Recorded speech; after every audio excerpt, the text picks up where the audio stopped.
Kia ora and welcome to Business Your Way, a podcast where I take you behind the scenes and look at the strategies, systems and support needed to grow and scale an online service business. One that not only supports you and your family financially, but one that gives you the freedom to live the life of your dreams. I'm taking the many lessons learnt over the last 2 decades of running my own business and working with hundreds of clients to bring you what's working now conversations. I'm pulling back the curtain to bring you real stories from real people, including myself. We're going to talk about everything from how to get clarity on your vision, creating systems so you can automate and delegate, how to hire a kick-ass team that creates raving, returning and referring clients. We're even going to talk about how to kick those limiting beliefs to the curb so that you can flourish in your business. I'm your host, Sandra Julian, an Indigenous mama of 3, fashion-loving sewist and business strategist. Each week, I want to help you dream big, plan well, and do the work to grow and scale your business your way. Kia ora and welcome to episode 88 of Business Your Way. Today on the podcast, it's all about a sales funnel. What is a sales funnel? What does this look like for a service-based business? And why the heck do you even need one? Well, in simple terms, a sales funnel is a system or a group of processes that takes somebody from stranger to client. And that's the whole purpose of a sales funnel. But if you are or were anything like I was, for many years I had never heard of this term. And when I did, I had no idea what was involved or why I even needed one. And this was because I had built my business on being the technician. I spent all day, every day working with my clients, doing the work. I had spent very little time building my business past that point. I hadn't allocated any time in my business to even think about growing it or where my clients were going to come from beyond serving the clients that I currently had and dealing with the referrals that were coming in my door. And if this is your business, this is how you're currently operating, your business is thriving from repeat clients and referrals, then it's highly likely that you're just going, why on earth do I need one? My business is very successful. Thank you very much. And I agree with you. You can run a highly successful business on that basis, on the basis that you are serving your current clients, they are repeat clients, and they are referring you new business. I did that for many years, and I know many other businesses who happily operate that way. But if you want to be intentional about your sales and about how you are growing your business, then a sales funnel will be your next logical step or your next system that you need to think about implementing into your business. Because a sales funnel is going to bring new people into your business in a systematic, repeatable way that will move them from being that stranger to being a lead into being a prospect and then finally through to becoming a client. And these are the steps that I want to walk you through today on the podcast. So let's break down the components of a sales funnel and how I think about them as a service-based business. Now, there are probably many other ways to think about this. Sales funnels, there are all kinds of sales funnels. Never 2 sales funnels look the same. If you lined up 10 businesses, 10 service-based businesses, and you asked them to show you their sales funnel, they are probably all really different. So I want to give you the components of a sales funnel and think about each of them as an engine. Each engine has got many cogs in the engine. It's got many ways that the engine could operate. And when you put all of these engines together, they create what we call your sales machine. So the first part of your sales machine, well, your sales funnel, is getting people to know about your business. Think of this as getting eyeballs onto your business. This could be your referrals at this point in time. But if you wanted to be a bit more intentional about how you were getting new eyeballs onto your business, you could also look at paid advertising. You could increase your organic marketing efforts. You could be speaking on stages, or you could be using other people's platforms in order to get in front of their audience. In this instant, you could think about podcasts. If I was a guest on somebody else's podcast, I would get exposure to all of the people that listened to that podcast, which means that they would get to know about me, and therefore I'd get new eyes onto my business. And there are a few different ways that you can think about using other people's platforms to get exposure. So that's step one. That is the first engine in your sales funnel. And this is all about getting new eyeballs onto your business, getting strangers to just know about you. That's step one.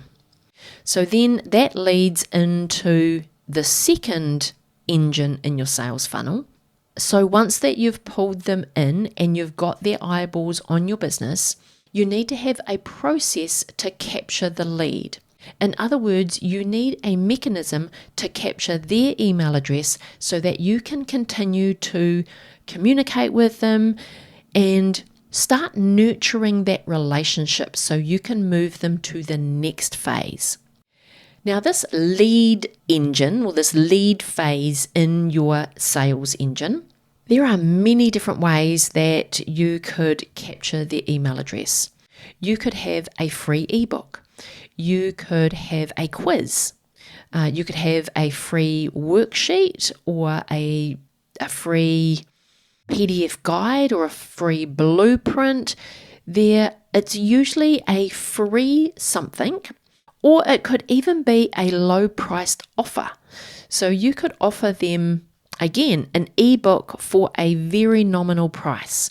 If your ebook is really juicy and it is worth some dollars and you want to have that exchange of money at that lead capture space, then you could have that in there as well. So what I'm saying is that there are many mechanisms that you can use to capture a lead and get people to enter into your database so that your email marketing machine can then start working in order to nurture the relationship with them. Then once you've got the lead, you want to progress them onto becoming a prospect. And becoming a prospect, for me, essentially means that you are getting them to book a sales call. And back on episode 87, I talked about the sales call, how to book a sales call, using a sales call as a mechanism to get to know that person, they get to know you, and you can work out whether you're a good fit to work together. So at that prospect stage, for a service-based business, I would highly recommend implementing a sales call at that point. If I was an app or a piece of software, my prospect phase might be inviting people to a free demo. So giving them a demo of the software might be another way to pull people in as a prospect, and that might be a mechanism in that prospecting phase of your sales funnel. But for service-based businesses, the most effective mechanism here is a sales call. Then after the sales call, they might not be ready for you. They might not be ready to work with you. So in which case, they'll drop back down into that nurture process. You will continue to nurture the relationship with them. So in a future date, they might step up to being a prospect again. And then once you have gone through that sales process with your prospect, Then you move them from prospect into working with you and being a client. And this is the final step in your sales funnel. This is where you are sending them a proposal and you're inviting them to work with you. So as service-based businesses, the last two engines or the last two phases in your sales funnel are highly likely to be very similar to other service-based business owners. It's a sales call that leads to a proposal that then leads to them becoming your client. So again, a sales funnel is a systematic, repeatable process that moves people from being strangers into lead capture, into prospects, and finally through to becoming a client. I wanted to jump in here really quickly and ask you for a big favour. If you are loving this podcast and this episode, I would be grateful if you could share it with a friend. Or even better yet, jump over onto Instagram and share it on your stories. Don't forget to tag me, I'm sandrajulian.co. That really is the best way for others to find out about this podcast, and I thank you in advance. Alrighty, back to the episode. Now, people can enter your sales funnel at different stages of being ready to work with you.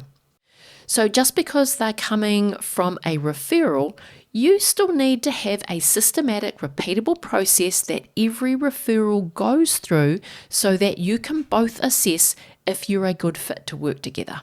And when you have that systematic, repeatable process, you'll get more clients and you'll make them happier because you won't be dealing with them in an ad hoc way or working with them just because they were a referral.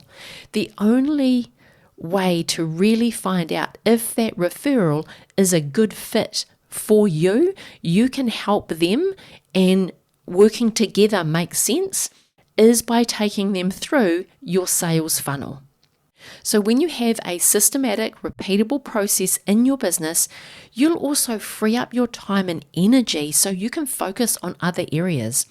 If you don't currently have a sales funnel or a sales process whereby those referrals go through the same repeatable, systematic process from that point of referral to becoming a client, that is going to take up a lot of your time and energy because it will be a manual process and you'll always be thinking, oh, what next? Oh, what do they need? Oh, I'll get them to book in my calendar. And then there's 10 emails back and forth to find a date and a time that works for everybody. And then you don't have a structure to your sales call, so you're all over the show.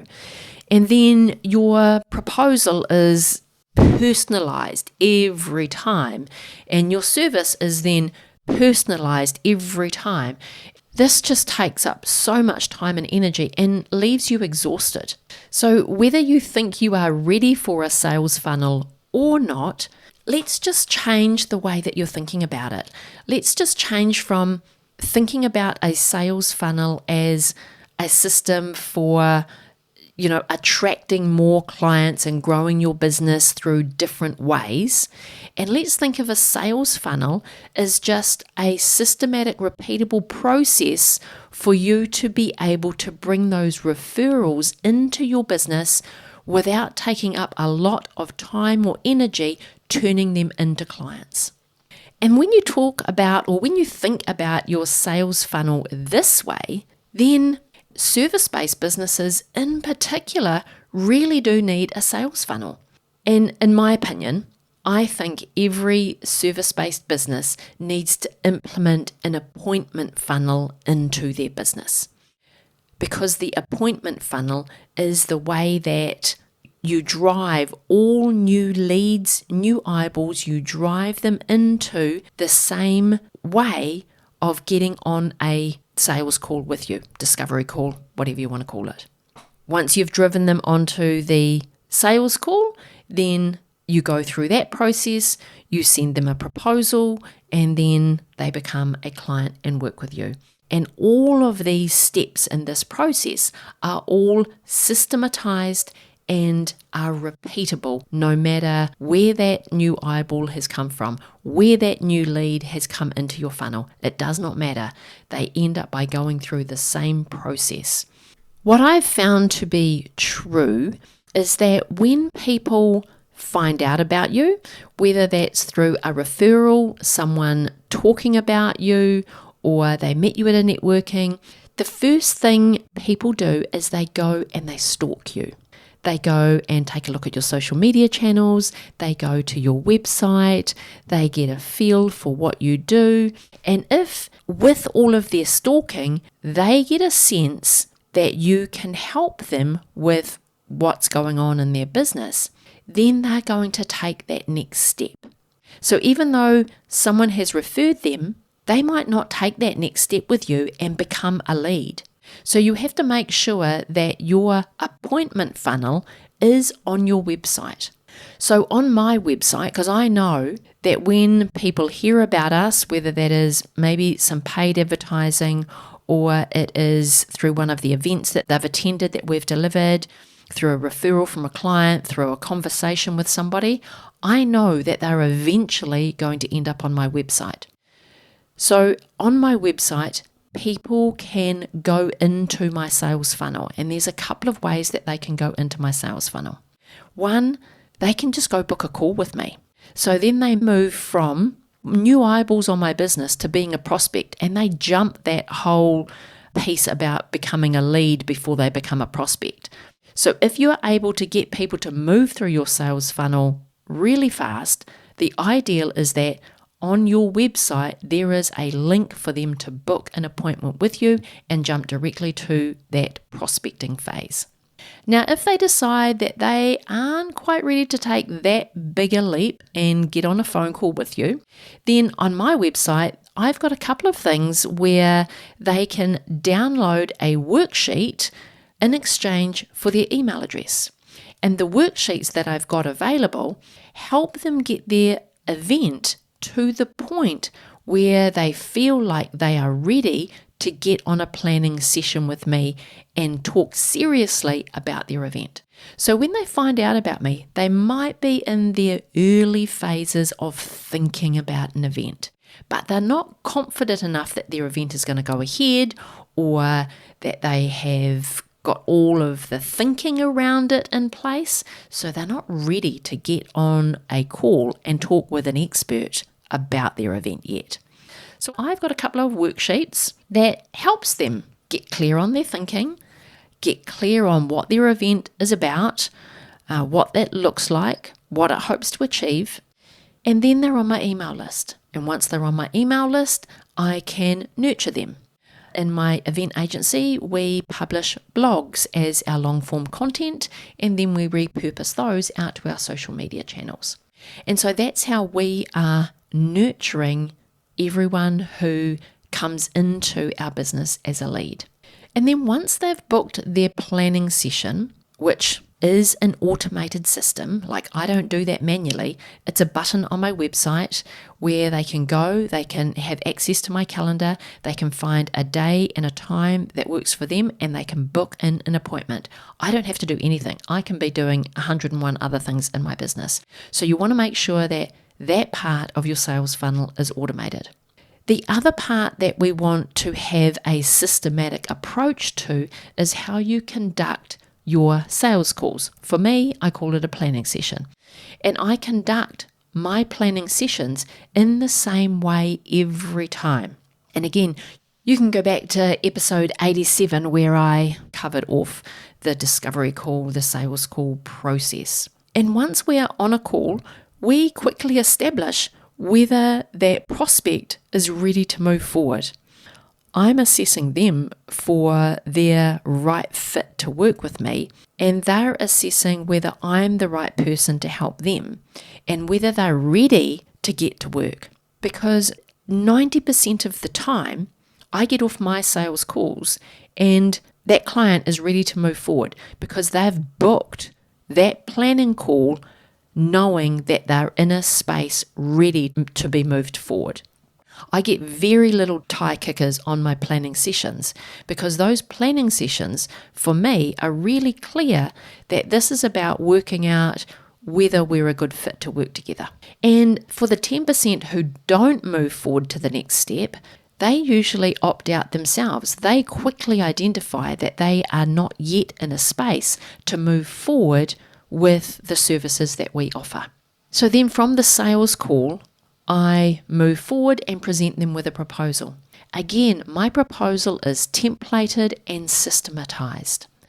So I'm not having to customize my proposals to every new person once I get off a call. My proposal is templated, which means that all I have to do is personalize the template according to how the sales call went down, and then I send them the proposal. 9 times out of 10, they'll sign off on the proposal, and then we get to work together. So if you want to think about your business as one big machine, and eventually, which may be many years off for you, you want that machine to be able to operate without you. Your sales funnel is one of the core engines that you need in your business, so it can take the new eyeballs, it can turn them into leads, then into a prospect, and then eventually into a happy paying client. Well, my friend, I hope that this episode has opened your mind about a sales funnel in a service-based business, why you need one, and why they're important. Even if all of your new leads and prospects and clients are coming from referrals, that does not mean that you don't need a sales funnel in your business. So if you are ready and you are looking to implement a sales funnel, especially an appointment funnel into your business, then I want to encourage you to book a call with me. If you're a done-for-you service provider who has some expertise and who has gotten results for the clients that you work with, I can help you package up that expertise and start building out your sales funnel system in a way that will make your business operate with a lot more ease. So if this is you, I would love to have a chat. I mean, especially if you are already making 6 figures a year in your business and now it's time to get these systems in place, then I encourage you to book a call. The link is in the show notes. It is sandrajulian.co/book a call. I would love to be able to help you with implementing a repeatable sales process into your business, which will give you more ease and flow with how you manage your business and how you bring people on board, ensuring that they are the right fit and that you can help them overcome the challenge that they currently have. Before you go today, I want to thank you for being here and listening all the way to the end. All the links to this week's episode can be found in the show notes, and you can read a full blog of the episode at sandrajulian.co/podcast. If you enjoyed today's episode, make sure you hit that subscribe button and get new episodes as soon as they're released. If you'd like to reach out to me and chat about anything on today's episode or any of the previous episodes on the podcast, then I've got a link in the show notes so you can leave me a voice message or a video message. I really do look forward to hearing from you. Alrighty, have a productive week and I will talk to you again real soon.